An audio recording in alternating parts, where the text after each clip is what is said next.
Taxi लाया क्या? जयराज, मेरी बात सुनो। फायर होने से पहले जिन जिन की सैलरी तुमने रुकवाई है वो अभी के अभी रिलीज करो। मैडम, जनरल मैनेजर तो आप हैं, सैलरी मैं कैसे रोक सकता हूँ? और वैसे भी आपने मुझे फायर कर दिया है, मेरे हाथ में कुछ भी नहीं है। मैडम, सच सच बताइए, क्या आप वर्कर की सैलरी अपने बॉयफ्रेंड पे तो नहीं उड़ा रही हैं? कुछ भी मत बको जयराज। मैडम, मैं बक नहीं रहा हूँ, कड़वा सच बता रहा हूँ। साथियों, आज हम पीछे नहीं हटेंगे। जब तक ये मैडम हमारी सैलरी रिलीज नहीं करती हैं, यहाँ हम धरने पे बैठेंगे। ये फैक्ट्री को हमने खून पसीने से खड़ा किया है।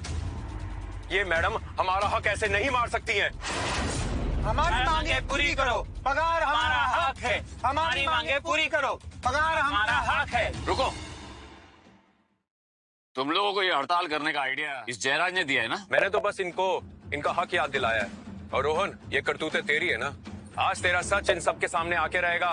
भाइयों, ये आदमी रोहन, मैडम ने आप लोगों की सैलरी से अपने प्यारे रोहन को रिजॉर्ट गिफ्ट में दिया है। हमारी पगार हमारा हक, सिखा के रहेंगे तुम्हें सबक। Shut up. रोहन के खुद के पैसों का ही है वो रिसोर्ट। सब जानते हैं मेरा एक्स हस्बैंड रोहन निकम्मा है। पिछले 20 सालों से मेरे टुकड़ों पे पल रहा था, इसलिए उसको डाइवोर्स दिया। उसके पास इतने पैसे आ ही नहीं सकते। मेरी माँ एकदम सही कह रही है। एक सेकंड हैंड कार तो दिलाई नहीं इसने मुझे, और ये रिसोर्ट खरीदेगा। आप लोगों को पता है मेरी शादी रुकी पड़ी हुई है। क्यों? क्योंकि मेरे निकम्मे बाप के पास एक अच्छी शादी कराने के पैसे ही नहीं है। ये रिजॉर्ट खरीदेगा? अरे वेदिका मैडम, इतना भी झूठ लवर के लिए। देखिए, मेरी पर्सनल लाइफ और इनकी घटिया बकवास से आप वर्कर्स का कोई लेना देना नहीं। मैं खुद पता लगाऊंगा कि आप लोगों की सैलरी अभी तक क्रेडिट क्यों नहीं हुई है, और मैं गारंटी देता हूं कि आप लोगों की सैलरी आज ही क्रेडिट होगी, आज ही मिलेगी आपको। लेकिन तुम गारंटी लेने वाले होते कौन हो? जिस तरह ये फैसला ले रहा है ना, मुझे लगता है ये ना वेदिका मैडम का आशिक है, और इसने ही हमारी सारी पगार खाई हुई है। इसके अलग से हम अपना पैसा निकाल के रहेंगे। हमारी पगार हमारा हक है, सिखा के रहेंगे तुमको सबक। अब बता रोहन, हमसे कैसे बचेगा तू? आप सबकी 3 महीने की सैलरी मिलाकर कितने लाख होंगे? 20 लाख। 20 लाख मेरे लिए चवन्नी बराबर है। 20 लाख चवन्नी बराबर? तेरे जैसे फटीचर आदमी ने कभी 20 लाख एक साथ भी देखे हैं?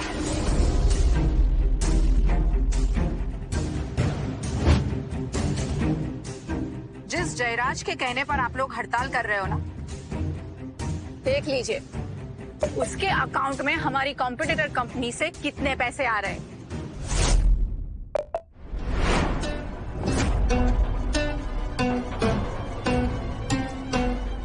ये सब पैसा शेयर मार्केट से आया है, और ये बाकी लॉटरी का पैसा है। ये लॉटरी?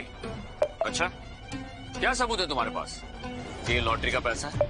दिखाओ हम सबको। इतना ध्यान से संभाल के कोई हिसाब किताब नहीं रखता मैं। मेरी फैक्ट्री के मेहनती कामगारों, आप सब जानते हैं कि हमारी फैक्ट्री के अकाउंट्स ये जयराज रावत हैंडल करता है। इसी ने जनरल मैनेजर की आंख के नीचे आप सबके सामने ये फ्रॉड किया है। अरे बाप रे, इसके अकाउंट में इतना सारा पैसा?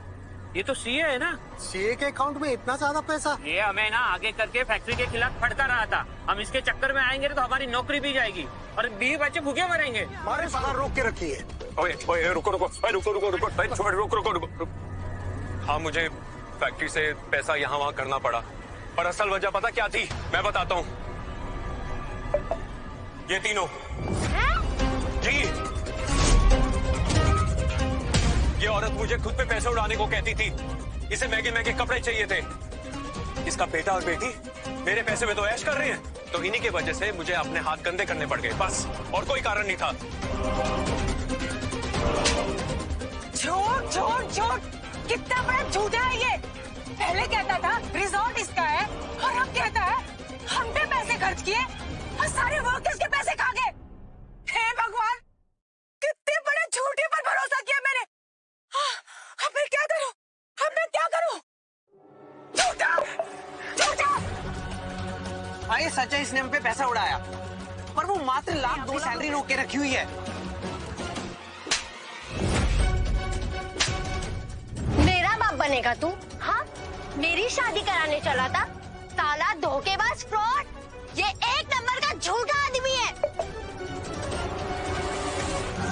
हरामखोरो, तुझे गाड़ी दी और तुझे 1.5 लाख का बैग दिया, क्या तब तो तुम लोगों ने नहीं पूछा कि ये पैसे कहां से आ रहे हैं? बोलो। मतलब वर्कर्स की सैलरी तूने हम पे उड़ाई? माँ, कैसा नीच और गिरा हुआ आदमी है ये। वर्कर्स की सैलरी रोक कर हम सबको महंगे महंगे गिफ्ट देता था और दिखाता था कि मैं बहुत अमीर हूँ। धोखेबाज। सारा इल्जाम मुझ पे मत डालो, समझे? जितना मैं गुनहगार हूं ना, तुम सब भी हो। और मैडम हम तो डूबेंगे सनम, तुमको भी नहीं छोड़ेंगे। और वेदिका तुम, हाँ मैंने वर्कर्स के साथ, तो क्या अब जब असली चेयरमैन को पता लगेगा ना, तो तुम्हारी लंका भी लगा देंगे। लंका, समझी? असली चेयरमैन को सब पहले से ही पता है। असली चेयरमैन तो इतने सालों से आप लोगों के सामने ही थे, बस आप उन्हें नहीं पहचान पाए।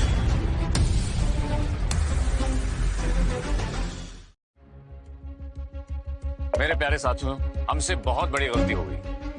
हमने अपने फैक्ट्री के अकाउंट्स गलत इंसान के हाथ में दे दी। यह है आपकी सैलरी। आपकी जितनी भी सैलरी बनती है इसमें से ले लीजिए, और साथ में अगले 3 महीने का बोनस भी। क्या क्या मतलब है इसका? ये इतना पैसा तुम लोगों के पास कैसे आया? हाँ? ये रोहन चेयरमैन नहीं हो सकता, ये नहीं हो सकता बिल्कुल भी। मम्मी, पापा के पास इतने सारे पैसे कहाँ से हैं? अपनी गंदी जबान बंद रख और निकल यहाँ से।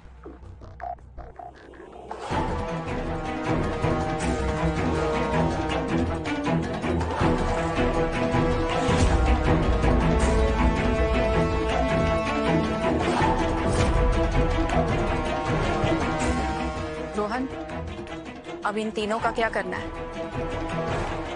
पापा, उस जयराज ने हमें बेवकूफ बनाया। हम सब बहक गए थे, है ना माँ? हाँ पापा, हम लालच में आ गए थे। प्लीज अब हम सुधर जाएंगे पापा। हमसे गलती हो गई, गलतफहमी हो गई हमसे। प्लीज हमें माफ कर दीजिए, है ना अनुराग? बोलना पापा को।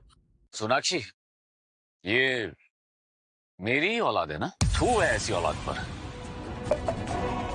शुक्र मनाओ कि मैं तुम लोगों को जेल नहीं भेज रहा हूं।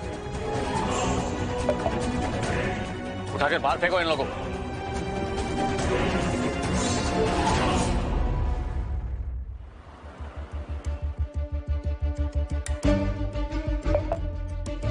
माँ, क्या इसका मतलब पापा सच में फैक्ट्री के चेयरमैन है? कहीं बहुत देर तो नहीं होगी ना माँ? हम अभी भी उनसे ढंग से माफी मांग सकते हैं क्या? 20 साल हुए तुम्हारे पापा से शादी किए।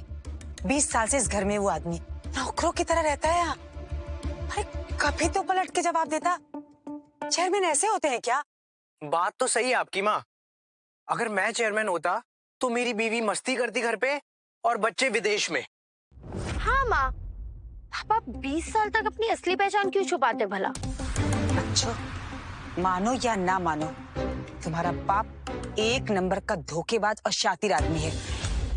उसको जैसे ही पता चला कि मैं जीएम बनने वाली हूँ, पुराने जीएम को पटा लिया और उसके पैसे पे ऐश कर रहा है। ये भगवान लिखा है हमारी किस्मत पे। आपकी तो नौकरी चली गई, सेविंग्स है आपके पास। माँ भूख लग रही है। अंजलि, कुछ बना दो इसके लिए। माँ, मैं कैसे बनाऊं? मुझे नहीं आता है बनाना। हमेशा से पापा ही बनाते थे, या तो हम बाहर से खा लेते थे। कुछ दिन तो बाहर खाने का नाम भी मत लेना। सेविंग करनी है मुझे, जब तक कि मेरी नई जॉब नहीं लग जाती। आई बात समझ में? लेकिन माँ, मेरे सारे दोस्तों की मम्मियाँ उन्हें बना के खिलाती और आप?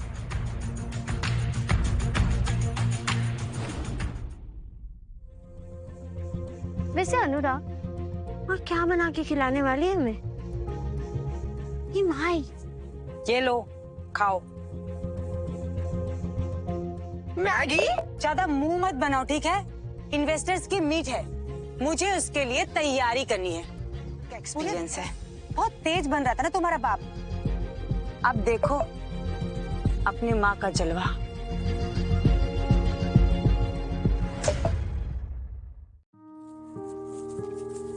आओ, ब्रेकफास्ट रेडी। भाई, अब जब सबको पता चल ही गया है कि असली चेयरमैन आप हो, तो 3 दिन बाद की इन्वेस्टर मीट आप ही को अटेंड करनी है। पहले तुम ये बताओ कि तुम लंच में क्या खाओगी? आज तेरा भाई तेरे लिए बहुत अच्छा खाना बनाएगा और इनविटेशन रख दो। भाई आई नो आपको खाना बनाने में और खिलाने में बहुत मजा आता है, पर आप मेरी बात तो सुनो। दिल टूटने की वजह से अभी भी उदास हो क्या? कम ऑन भाई, it's time to move on. Listen, मैंने ना आपके एक इन्वेस्टर के साथ मीटिंग फिक्स कर दी है। सुंदर है और सिंगल भी, क्या पता उसके साथ आपका चक्कर चल जाए। रितिका, सोनाक्षी और बच्चों ने जो मेरे साथ किया, भरोसा उठ गया मेरे प्यार से। और वैसे भी मैं जानता हूं कि ये बिजनेस मीट है, तो ब्लाइंड डेट नहीं है, तो मैं नहीं जाने वाला। कभी भी नहीं अगर मैं कहूं कि वो आपकी पुरानी दोस्त है। पुरानी दोस्त?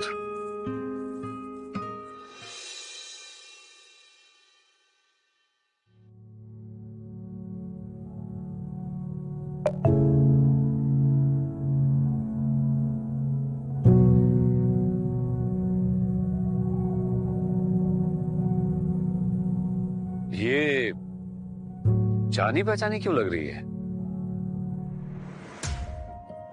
रोहन, अद्विका?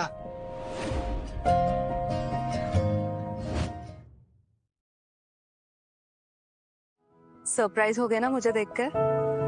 हाँ, इतने सालों बाद तुम फिर यहीं, आखिरी बार यहीं मिले थे ना हम? रोहन, पापा मुझे बिजनेस स्टडीज के लिए फॉरेन भेज रहे हैं। ये रही तुम्हारी किताबें, तुमसे उधार ली थी ना, वही लौटाने आई। और हाँ, तुम्हारे फेवरेट लड्डू भी लाई हूँ, मैंने खुद बनाए अपने हाथ से। कब तक लौटोगी? पता नहीं, जब तुम्हारे लायक बन जाऊंगी। रोहन, तुमने 20 साल में कितना कुछ अचीव कर लिया लाइफ में, मुझे भी कुछ बड़ा करना है। All the best. Thank you Rohan, I am getting late, तुम अपना ख्याल रखना।